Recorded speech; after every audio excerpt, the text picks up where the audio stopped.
The GDPR was something that the UK government voted for, both the general approach and for the final adoption. It was also something that I helped draft in the DEPICS working group along with some of the participants here today. So I think one persistent question we've had throughout this process is, why now? Why reform now?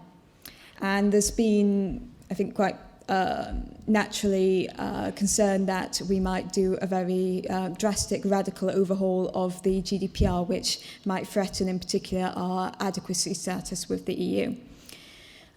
I'd like to use this session to provide reassurance on that point and set out firstly the broad reasons why we are reforming, and then also, as Marcus said, cover the specific areas and give the rationale for why we are pursuing those particular reforms.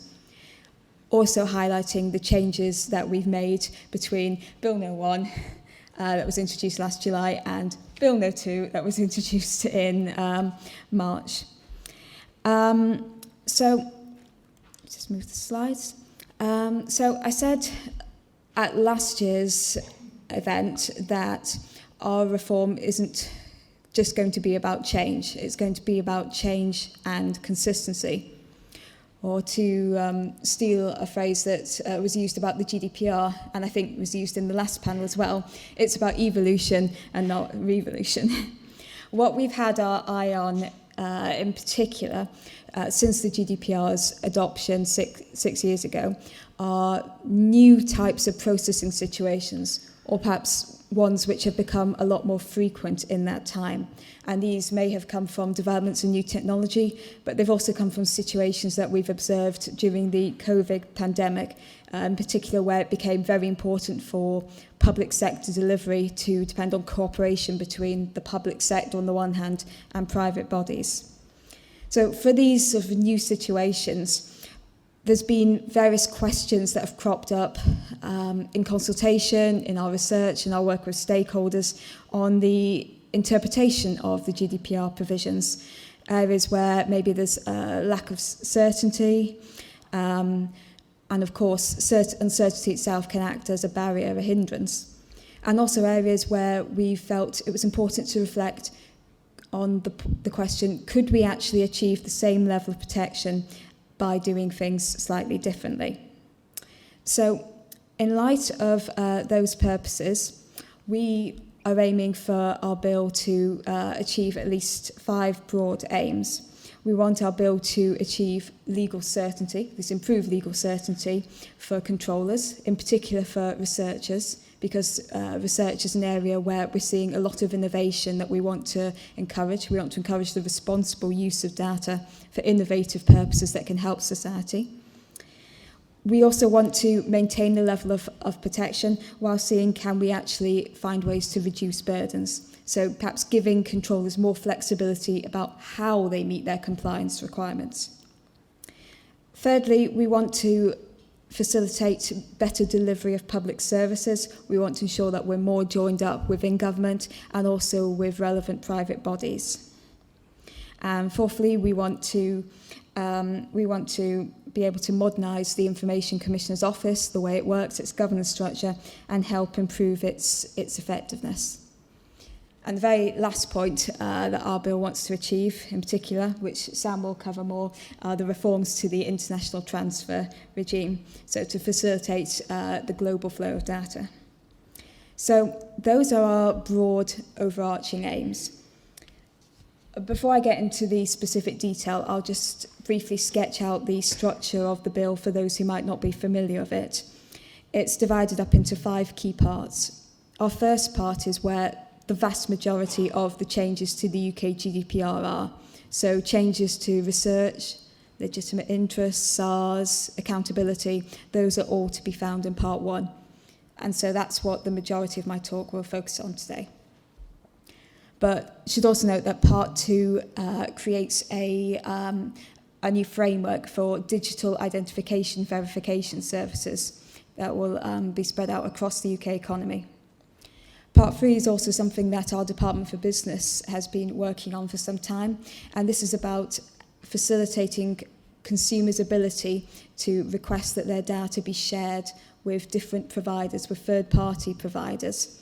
And these are often called smart data initiatives. So they'll cover, there'll be areas like open banking or areas where it might be beneficial for you to switch provider. And so this regime will be about facilitating that in the future. The fourth part refers to what I mentioned before about facilitating better data sharing between government and between public and private entities in particular, because we found out, particularly through the COVID crisis, that public service delivery really needs this joined up working together. And then lastly, the part 5 covers the provisions that I mentioned about the Information Commissioner modernising the governance structure and providing various duties and responsibilities. So ultimately, this structure is the same as we saw in the previous bill, Bill No 1, but we did decide, I believe it was last autumn, that we would take the time to pause, that we wanted to seek further stakeholder input to see how can we make the reforms any better. Are there any further ideas that we should be taking into account? Are there any changes that we should be making that will be suggested to us by the industry? And through that process, we did come up with quite a few amendments, which later got integrated into Bill No 2. And I'll cover these when we come on to the specific areas. So that was the sort of main overview of the broad objectives of the bill. I'll move on to the first topic, which Marcus mentioned in his list, and that is the research provisions that are located in Part 1. So research has a special place in the GDPR, and this is because the legislators recognise that research plays an important role for society. There are various societal benefits that we get from scientific research, medical research in particular, archiving in the public interest. And for these reasons, research gets various privileges or exemptions in the GDPR. And we worked very hard in the discussions when GDPR was being negotiated to work to get the balance right. But through our policy development, through our consultation, we've identified that there are various areas of uncertainty or perhaps burdens that maybe weren't foreseen to be landing on researchers that we could perhaps try to deal with. In addition to our aim of consolidating the provisions as much as is technically desirable, which we have proposed doing in the Bill No 2, there are 3 main elements to our reform for research that I'll cover. The first point covers longitudinal research studies. So through our work, through our consultation, we heard that some research studies, in particular medical research, can last years, can last decades. And at some point, perhaps, it turns out that there's a new direction in this research, that they find something new to look into, perhaps a different treatment, a different connection to another illness. And the UK GDPR requires that data controllers contact the data subject to inform them of this change of purpose. But what we've heard and what we've seen is that this isn't always possible in these cases where the data was originally collected many, many, many years ago. And there's already an exemption in the EU GDPR for disproportionate effort, when it would take disproportionate effort to contact the data subject to tell them of this various information. But that only applies when we didn't get the data directly from the data subject, when you've got it from other sources. It's generally been assumed that if you got the data from the data subject, it shouldn't be disproportionate effort to contact them later. You should always be able to do that. But we've seen through consultation that this isn't the case. And for that reason, we've proposed replicating the exemption that's already in the UK GDPR, but applying it to data that was collected directly from the data subject for researchers, so to enable these types of long-lasting medical studies in particular to take place. The second core reform that we were looking at is around broad consent. And although only a minority of researchers are actually relying on consent as a lawful basis, we hope that this will make a big difference to their processing and compliance work by giving them additional certainty. Now, what broad consent means is that it's possible for a data subject to give consent to a broad area when the specific purpose isn't known at the time of collection. And that's because if you're, say, a medical researcher, you might not know exactly what the purpose of your study is. You may know the broad area, but it's only through doing the research, analysing the data, that you get to really firm up your specific purpose. So broad consent says that for research, you can actually give consent for the broad area. But this is currently languishing hidden in recitals. And we saw through our consultation that this is really there's not much awareness of this. So controllers don't have certainty, data subjects really don't know it's going on, that it's there. And so one of the things we wanted to do to improve transparency, to improve awareness, and to improve certainty for the controllers that could make use of this is to promote this to the main text and give researchers that are in a position to use this the confidence that they can.